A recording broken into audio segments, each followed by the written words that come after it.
Welcome to today's video, you guys. It is going to be kind of like episode 2, I guess, of my little mini series of animes and books I would recommend.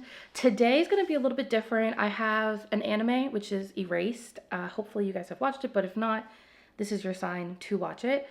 And also Pantheon. It is a show, I think it's like an AMC show, but it's on Netflix, and I've watched the first season so far. Absolutely loved it, and it just went so well with Erased and some of the books that I'm going to talk about today that I was like, I kind of have to include it. I have to include it. Like, I can't not talk about it. So for those of you that don't know, Erased is a show about a young man named Satoru who doesn't have like the greatest, he doesn't really have much going for him in his current day, except for the fact that he somehow is able to travel through time, and he can go backwards in time, really. He doesn't have any control over when he goes or where he goes or how he goes, really, but he is aware of it occurring, and he calls these moments where he flashes back revival. So you start off the show, and he basically shows you how revival works through him trying to save a little boy from getting hit by a truck, I think it is, or something. And then later on, like a second episode, I think it was, Satoru is sent back 18 years in the past. So he is now turned into a 11-year-old boy, but he still has his 29-year-old man mentality. He still has his memories and his all of that there while he's in the past, but he goes into the past and then pretty much sets the goal for himself to save one of his classmates, a little girl who in his current day had been murdered. But now that he's gone in the past, his goal is to save her, as well as other little girls that kind of had the same fate as her, as they had. It's really weird to talk about these because Satoru's, like, the majority of the show is in the past, but it has, what he's trying to accomplish is things that would affect the future or the present, you know? So, like, it's kind of hard to talk about, so I'm really sorry if it's confusing. I'm going to try my best today to keep things not confusing as much as I can. But overall, it's just a really great show. A lot of people have issues with the ending. I personally loved the ending because I wasn't invested in certain things. I was more focused in other things. So the ending to me was kind of like, it worked out really well. I thought it fit the show and it fit what Satoru had gone through really, really well. The twist is something that you're gonna see it coming. Like the who behind the twist is not going to surprise you, I don't think. But the way that the writers like handled the twist and then executed it in the anime was impeccable, was fantastic. And it really just, Erased is one of those stories where it's all about the long con. It's very much so the long game. And you kind of do have to practice patience while you're watching, because if not, you will miss things. It's a fantastic show. That is all I'm going to say about it. It's fantastic. And it really does explore kind of like what makes people tick. What makes them act and behave in a certain way. And then it explores the idea of, you know, going through time to the past, specifically in this case, and changing things, touching the past in a way that impacts the future or the present. And I think most of the time when you talk about time travel, it's always like, don't touch the past, don't do anything. But in Erased, it's one of the rare shows where it's very much so, no, I'm going in the past and I'm going to do something while I'm there. So I genuinely loved it. I really enjoyed it. I haven't read the manga, but now that I'm into manga, your girl is cultured. I am thinking about picking up the manga for Erased. I think that I would really, really enjoy it.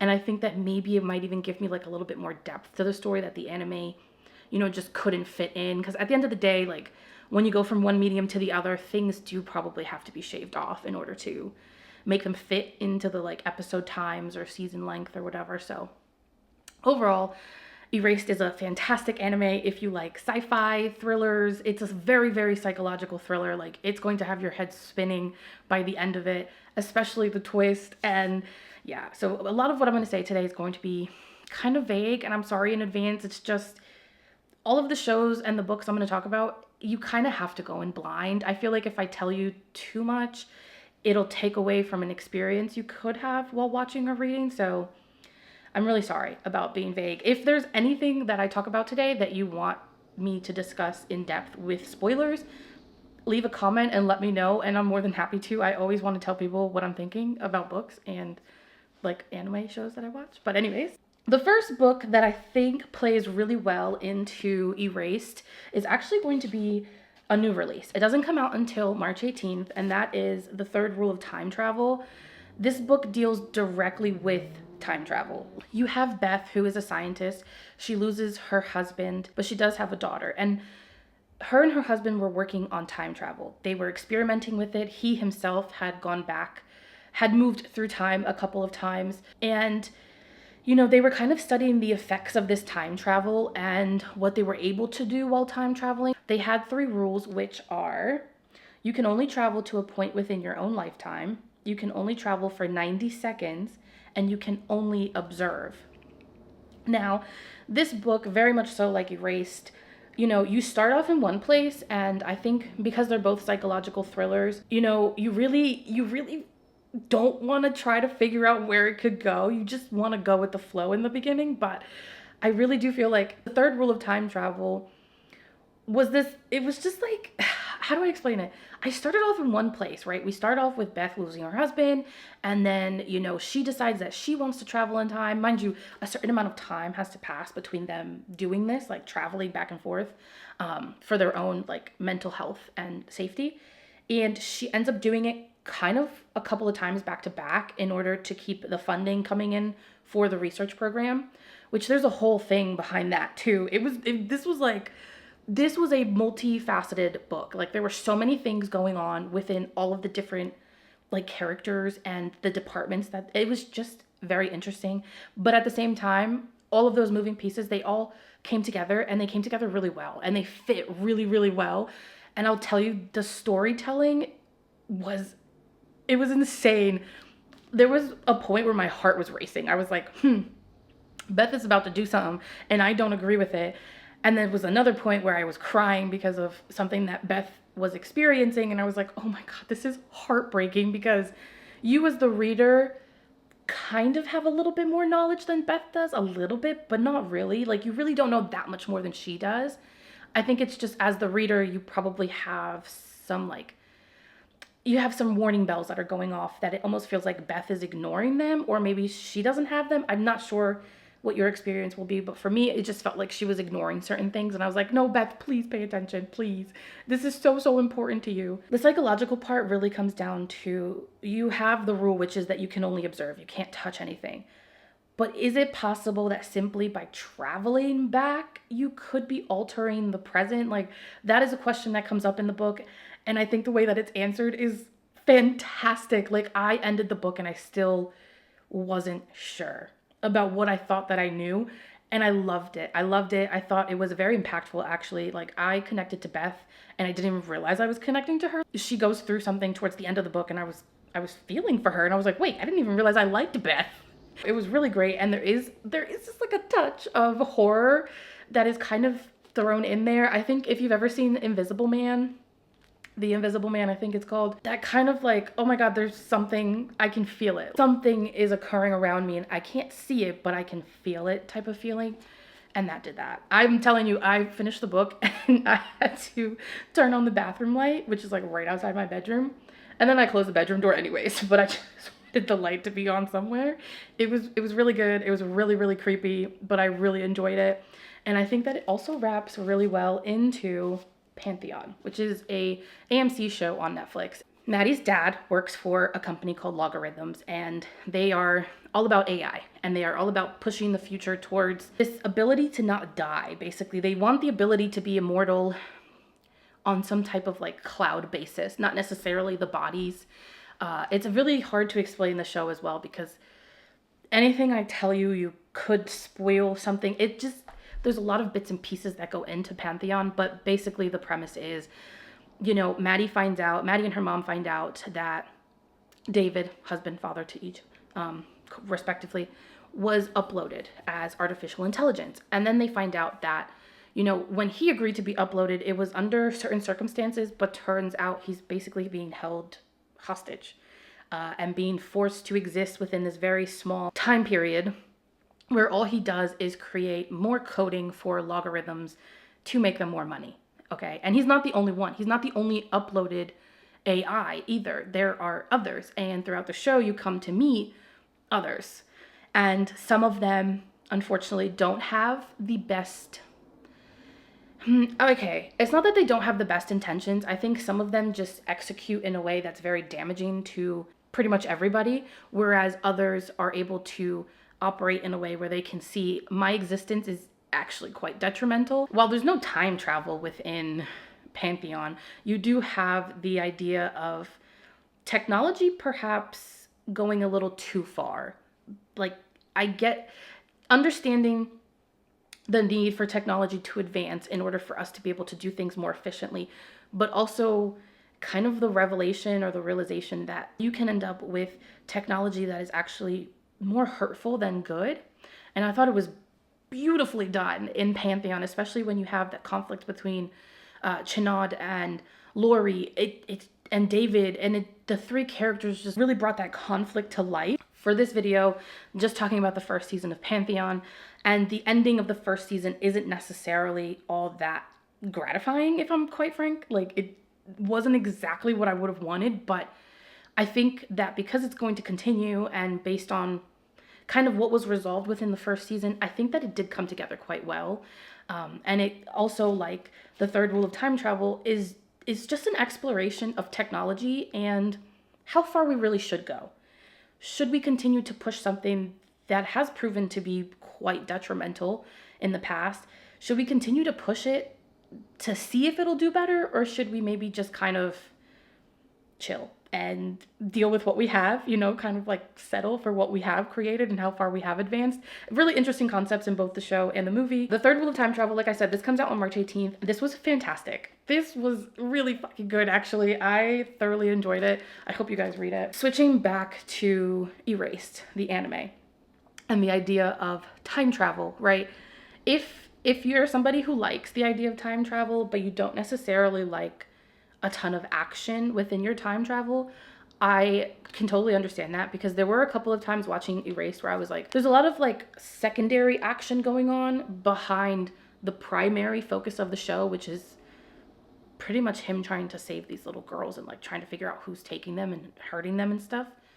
But there's a lot of things that are going on in the background, and sometimes it can be a little overstimulating, I do have to admit. So if you're not a huge fan of all of the moving pieces and you kind of want a more concentrated story, I do think that the Midnight Library would scratch the itch for you. It's not necessarily time travel. You have Nora, who doesn't want to live, like she has a very pessimistic personality and outlook on her life.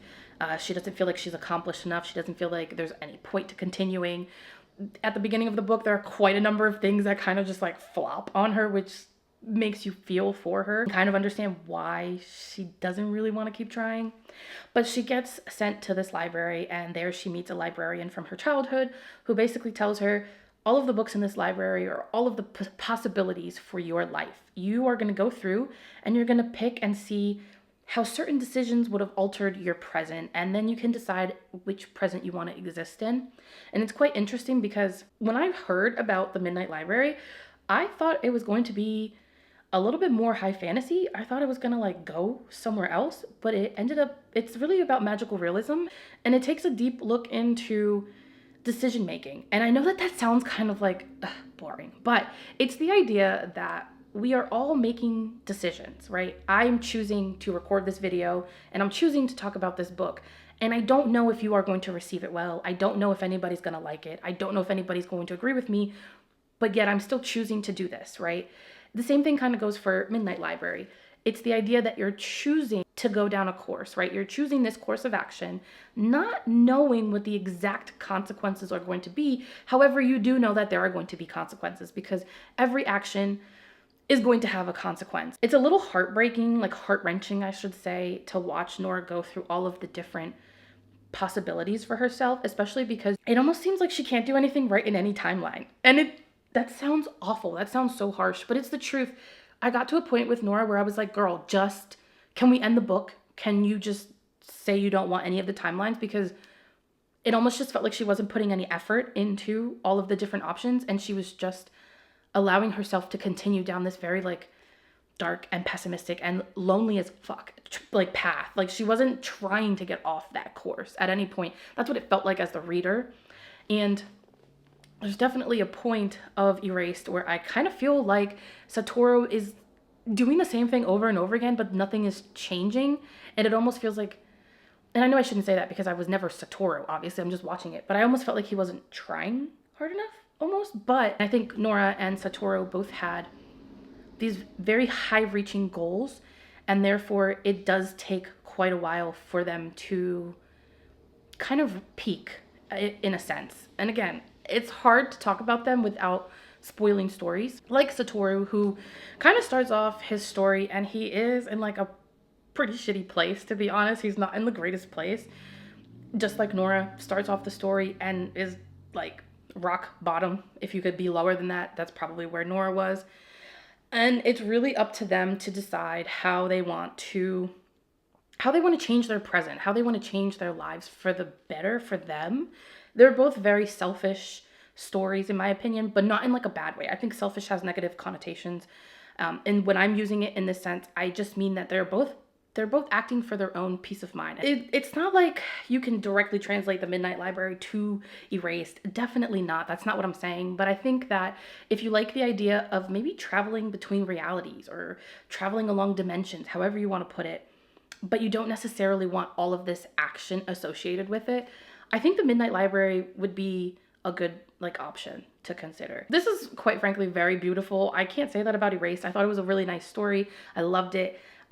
Appreciated the animation and the story itself. However, I can't really say that it was beautiful. It was very grim and dark, whereas the Midnight Library might start off a little bit dark, but it does lighten up towards the end. It does leave you feeling a little bit more hopeful than you did at the beginning. The next books that I'm going to recommend it's actually a series. I do believe that the third book is being written. So in the villain series, you have Victor and Eli. They are both extraordinaries, but they're kind of like on opposite sides of the conflict.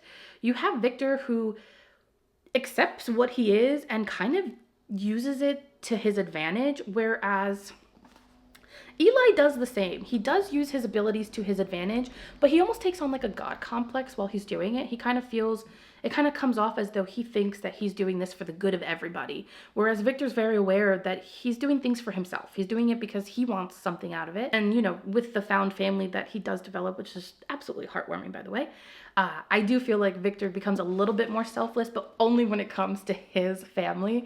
And I truly do enjoy that. I love it when characters are like selfish about their own families, but I'm tired of holding these two, so I'll put them up. And there's no way for you to say, oh, Victor is the good guy or Eli is the good guy. They are both pretty rotten to their core, but I will tell you, I personally was rooting for Victor the whole time, mostly because I was rooting for his friends and family, and I knew that if anything were to happen to Victor, they would be heartbroken. So the whole time I was like, no, Victor, you could do this. But Victor's a piece of shit. Victor is very much so as awful as Eli. I don't think either of them were good. But they just are motivated by very different things. I think the most parallels, though, you could draw between Vicious and Vengeful would be to Pantheon. You have David and Lori and Chinod. I never feel like I'm saying his name correctly. Okay, one of them clearly behaves in a way that is not good, right? Like, you know, okay, what you're doing is not acceptable, even though your intentions and like your motivations behind doing them make sense, right? I can sympathize, but you can't empathize with how they're behaving based on those emotions. Whereas the other two, you feel like, okay, well, I think these guys are like the good guys because they're not being as violent as the other. However, I personally, when watching the show, felt like all three of them were fighting for something meaningful, and they were fighting for something that actually kind of made sense to me. I felt like the motivations behind the three characters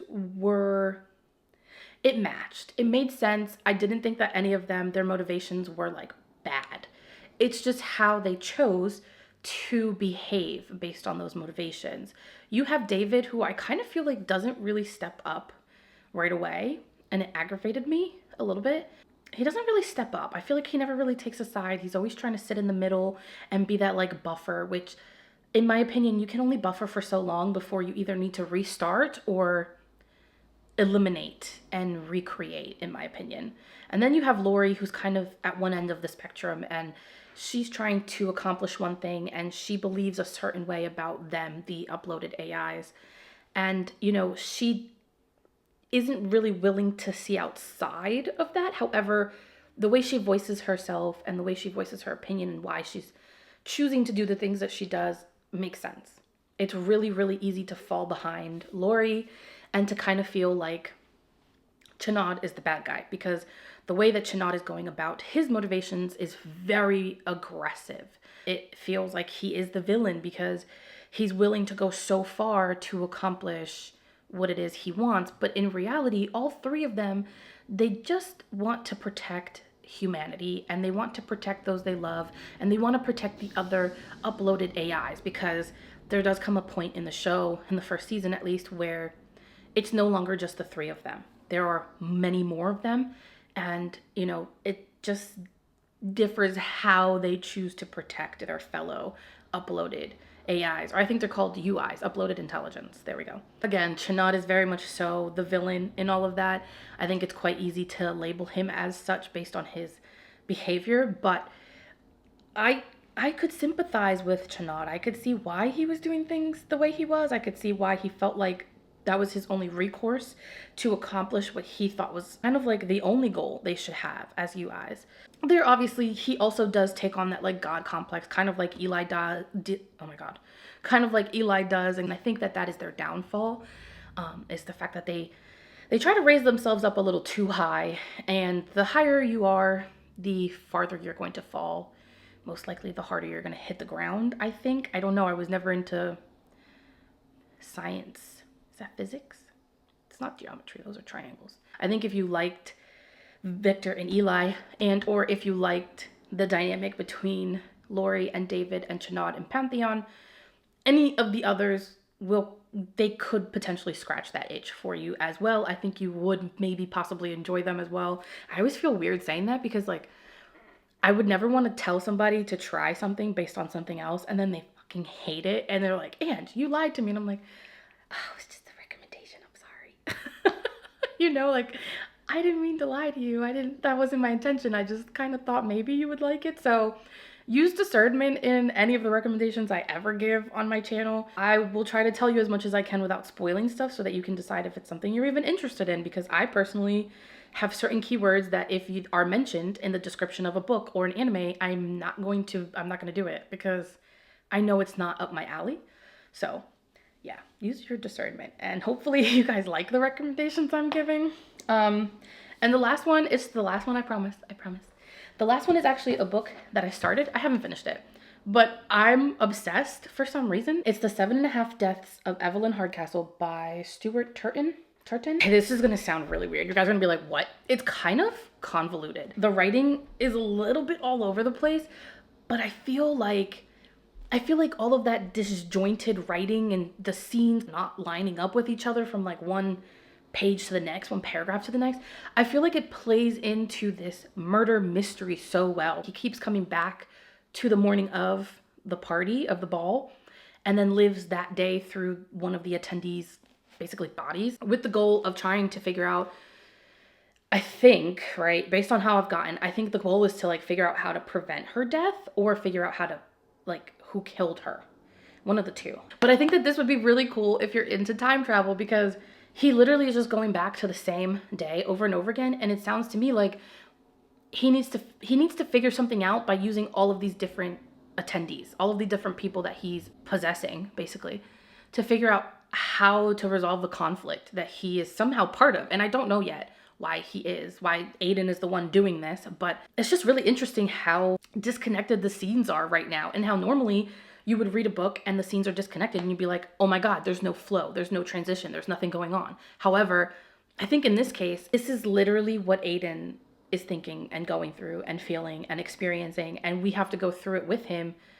I don't really know much more than Aiden does. If I'm so honest, I don't know more than he does. And I think that all lends itself to creating a kind of like a far-reaching mystery that needs to be solved.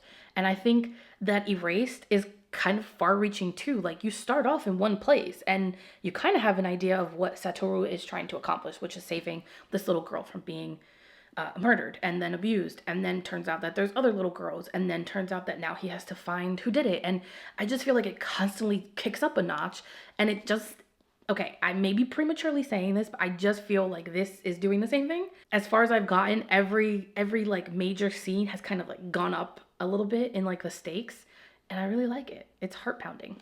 It's making my heart pound. There we go. So yeah, I'm done talking. I really hope that this ends up being shorter than the Attack on Titan video, because I promised you guys I wouldn't do that to you again, so I'm really, really sorry. But yeah, those are my recommendations based off of Erased and Pantheon, 2 shows that I really, really enjoyed. I actually am going to be rewatching Erased. I am, because I'm a mood reader watcher, apparently, and I don't know, like, talking about Erased has just made me want to watch it all over again. And I do have to finish the 2nd season of Pantheon as well, but I'm nervous. I'm a little nervous at how season 1 ended and some of the decisions that one of the characters made. It doesn't really make sense to me why he chose what he chose, but yeah, we're gonna see. Thank you very, very much for coming and watching this video. I appreciate it. Again, if there's any animes or any books, any manga, I love manga by the way now, if there's anything you want me to read, review, talk about, spoilers, no spoilers, drop a comment. I'm more than happy to. I will see you guys for the next video, and as always, happy reading and or watching.